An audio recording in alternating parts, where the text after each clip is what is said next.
درجے کو پا لیتا ہے، یعنی کفر کے درجے کو پا لیتا ہے۔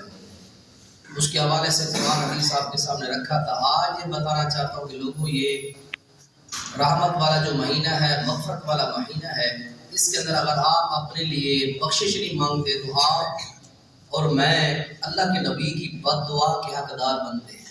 حدیث پاک آپ کے سامنے جامع ترمذی کی تلاوت کی ہے۔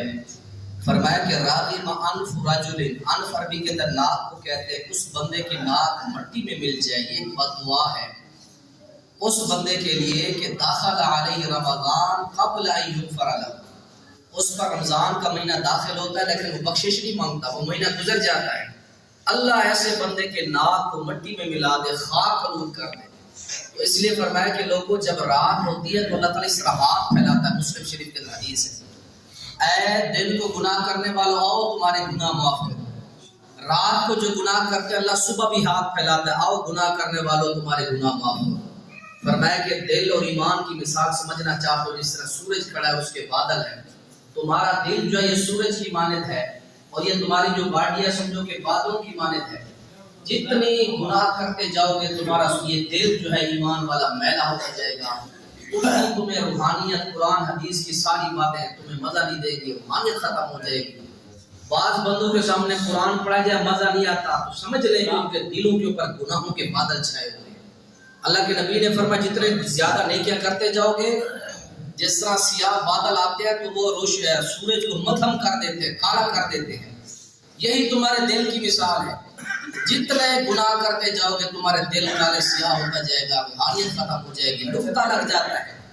فرمایا کہ نقطہ بڑھتے بڑھتے اتنا بڑھ جاتا ہے کہ پھر ختم اللہ علی قلوبہم وعلی سمعہم وعلی ابصارہم، یہ تین جو ہے انسان کی ہدایت کو حاصل کرنے کے ذرائع ہیں، پھر تینوں پر اللہ مہر لگا دیتا ہے۔ کانوں پر بھی مہر لگ جاتی ہے، آنکھوں پر بھی لگ جاتی ہے، دل و دماغ پر مہر لگ جاتی ہے۔ اللہ نے پھر ایسے لوگوں کو قرآن پاک سورہ اعراف کے اندر فرمایا کہ اولئک کالانعام بل هم اضل، یہ لوگ بدترین ہیں بلکہ جانوروں سے بھی بدتر لوگ ہیں۔ اس لیے مغفرت کا عشرہ ہے، اللہ تعالیٰ سے دعائیں مانگے۔ اللہ ہر رمضان کے رات لوگوں کو جہنم سے آزاد کرتا ہے۔ اپنے لیے بخشش مانگے، اپنے فوج شدگان کے لیے بخشش مانگے، پیارے پیغمبر علیہ السلام کی دعا کے مصداق بنے، حقدار بنے کہ جو بندہ بخشش مانگتا ہے اللہ اس کے اوپر خوش ہوتا ہے۔ اس کو اتنی تو شناخت ہے کہ معاف کرنے والا میں اللہ ہوں، وَهُوَ الَّذِي يَقْبَلُ التَّوْبَةَ عَنْ عِبَادِهِ، اے لوگوں تمہاری توبہ میں قبول کرنے والا ہوں۔ اور دوسرے مقام پر فرمایا وَأَنكِحُوا الْأَيَامَ وَتُوبُوا إِلَى اللَّهِ جَمِيعًا أَيُّهَا الْمُؤْمِنُونَ لَعَلَّكُمْ تُفْلِحُونَ، اے لوگوں اگر توبہ کرو گے تو کامیاب ہو جاؤ گے، کامران ہو جاؤ گے۔ تو یہ مختصر پیغام ہے کہ مجھے اور آپ سب بھائیوں کو کوشش کرنی چاہیے ان بقیہ جتنے دن اللہ ان کے اندر مغفرت مانگنے کی توفیق نصیب فرمائے۔ اور اللہ کے رسول صلی اللہ علیہ وسلم کی حدیث ہے کہ بخشش مانگو، اللہ تمہیں بلاتا ہے آسمان دنیا پر آ کر ہر رات، اور رمضان میں اسپیشل اللہ کی ذات آتی ہے، دعا تمہیں بلاتی ہے، آؤ میرے پاس، بخشش مانگنی ہے، رزق مانگنا ہے، کوئی چیز تمہیں درکار ہو میں دینے کے لیے بیٹھا ہوں۔